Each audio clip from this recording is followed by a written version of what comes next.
I am indeed both glad and proud to be here among you today. I am glad because I am facing a great gathering that shows the power and potential of India's democracy. I am proud because I am addressing you, the elected women representatives of India who have chosen to step out and make a difference in a way only you can. Ladies and gentlemen, it is only appropriate that the National Women Legislatures Conference is being held when the nation is preparing to commemorate the 75th anniversary of our independence. Under Azadi Ka Amrit Mahotsav, we have been holding memorial events for more than a year now. People's enthusiastic participation in various functions shows their zeal to connect with the past and rediscover for themselves the foundations of our republic. In the saga of our freedom movement, women played a stellar part. That context adds significance to this conference. India's efforts to be freed from the shackles of an exploitative colonial rule began long ago, and 1857 was one of its early manifestations. Even in the middle of the 19th century, while there were only men on the other side, the Indian side included many women. Rani Lakshmibai was the most notable among them, but there were many more like her fighting bravely against the unjust rule. That period was marked by countless uprisings across the country against foreign rule. They were of local nature, but they were also animated by nationalist aspirations. Equally, they all were marked by women's wholehearted participation in them. Ladies and gentlemen, it was towards the end of the 19th century that the freedom struggle started taking a distinct and formal shape. Gandhiji's return to the motherland in 1915 transformed it into a mass movement.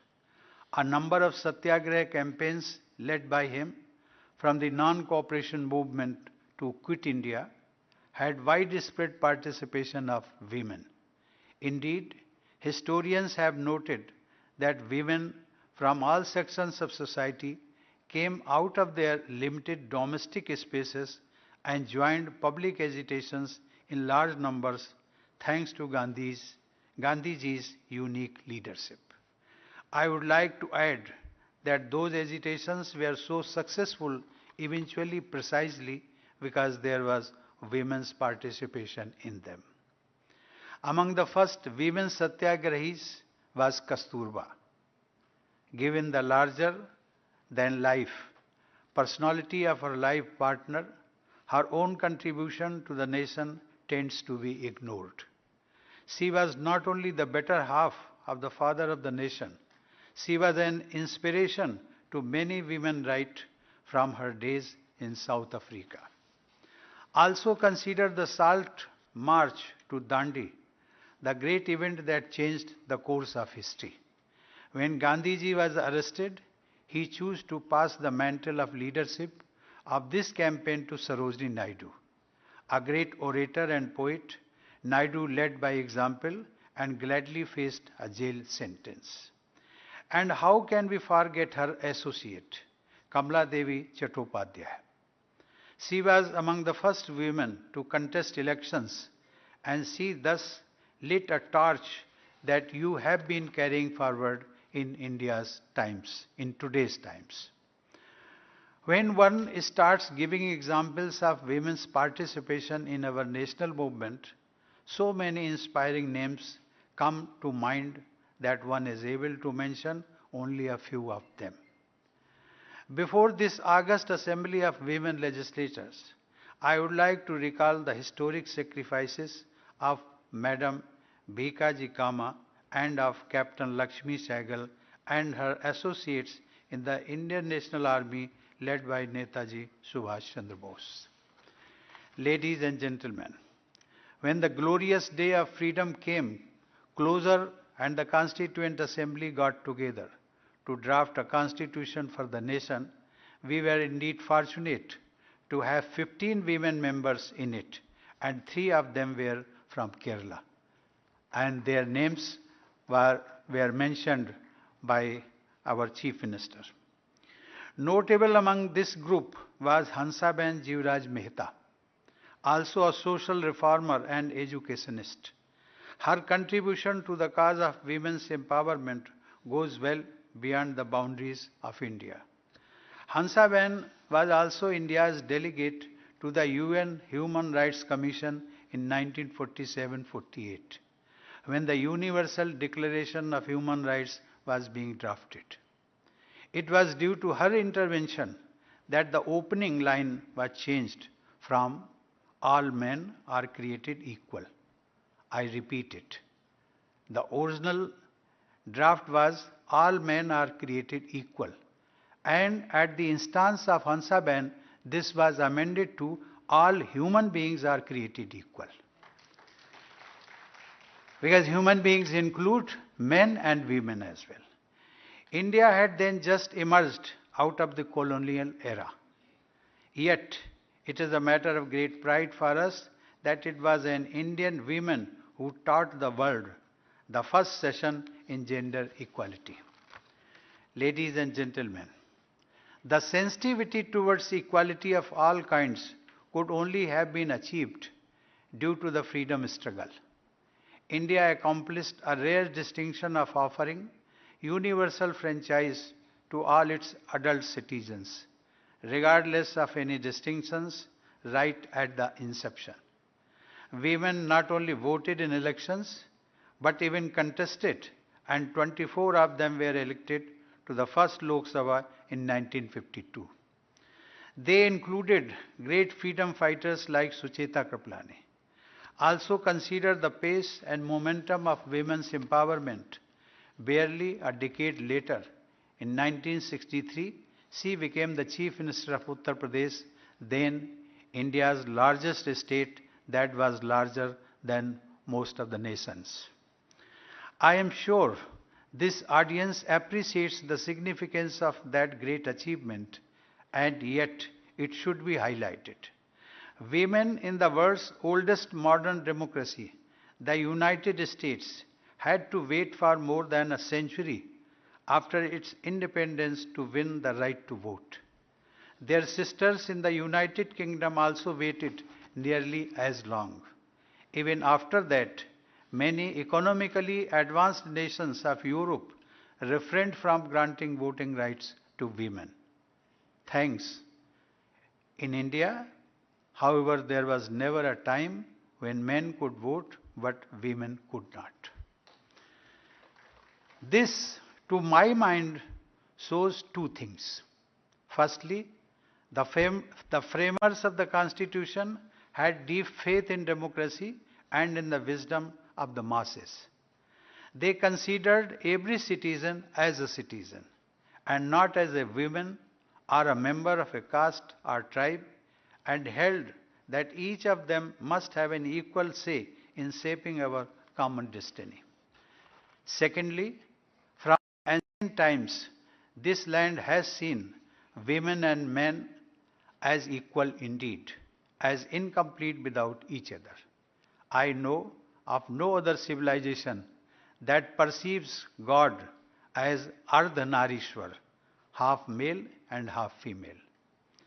Inspired by our ideas and values, we have gone further during these 7 decades and have provided for 50% reservation for women in local bodies. Calling it women's empowerment is a misnomer, I think, because women are powerful anyway.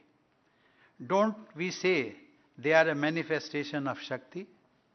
If facilitating their better participation in political processes is empowerment in any sense, it is empowerment of the whole society, because you all add quality to governance, you help bring focus on issues that matter. Ladies and gentlemen, women are shattering the glass ceiling in one domain after another. The latest is their enhanced role in the armed forces. Their numbers are rising in the traditional male bastions of science, technology, engineering, mathematics, and management, collectively known as STEM.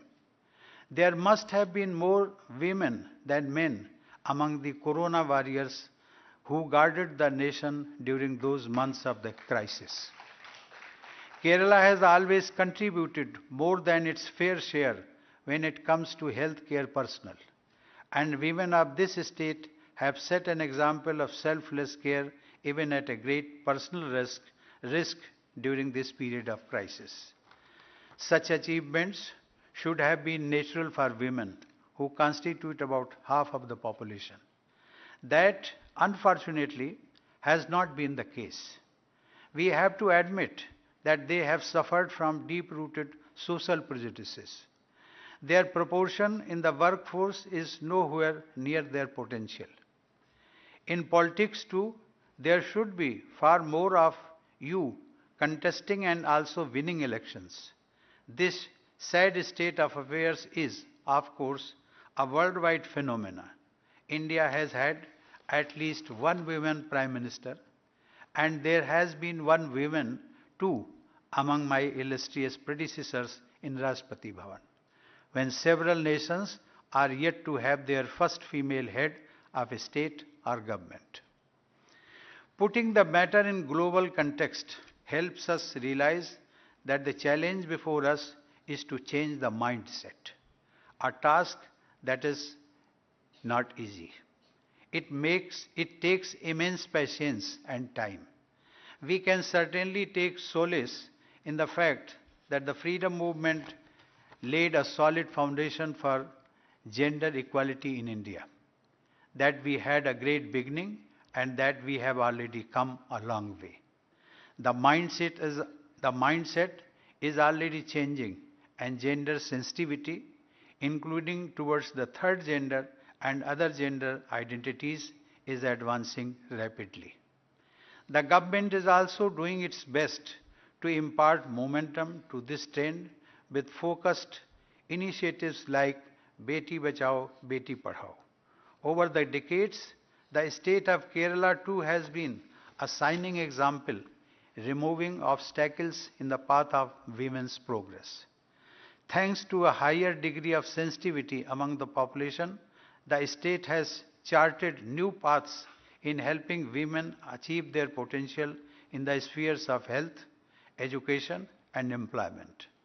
This is the land that gave India the first women judge in the Supreme Court, Justice M. Fatima Bibi. It is in the fitness of things that Kerala is hosting the National Women Legislators Conference. Ladies and gentlemen, this conference is being held as part of Azadi Ka Amrit Mahotsav. At this historic juncture, we are not only looking back but also looking ahead. We are now looking forward to the centenary of India's independence in the year 2047. The next 25 years promise to be the auspicious period of Amrit Kal. I am sure this conference will deliberate as much about women's role in the freedom movement as about women's role in nation building over the next quarter century. I now pronounce the concept of power of democracy inaugurated. I hope that this first national conference under power of democracy will be a great success. I congratulate the Kerala Legislative Assembly and its Secretariat for organizing this conference. I also extend my congratulations to all the delegates and invitees present here. I wish you all great success in your endeavors. Thank you. Jai Hind.